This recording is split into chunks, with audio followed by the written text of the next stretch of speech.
What's up mga kaigop? Ako nga pala si Renz, OFW dito sa South Korea. 3 years na nga pala ako dito na nagtatrabaho. January na pala ngayon, kaya kung titignan nyo, nagkalat ang snow sa paligid. Sa mga buwan ng December, January at February, asahan mo dito sa South Korea, makakapal na snow ang makikita. Paglabas ko ng bahay, ito agad ang bumugad sa akin, ang makakapal na snow. Dahil kagabi ay bumuhos ng napakaraming yelo. Dumampot nga pala ako dyan ng yelo. Ayan. Grabe ang lamig sa kamay. Pwede na ako gumawa ng halo-halo.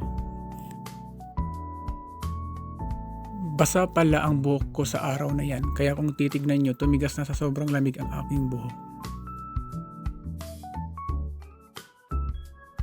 Pati mga kotse ay walang ligtas sa kapal ng snow.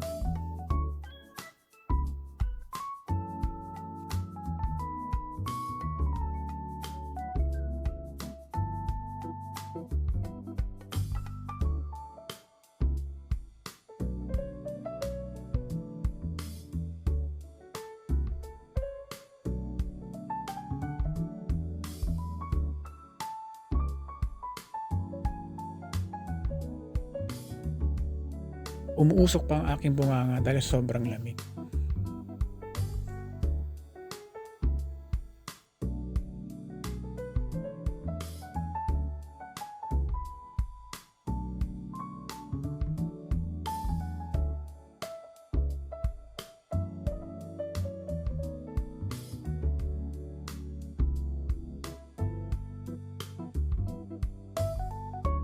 Sinulat ko nga pala ang aking pangalan sa snow.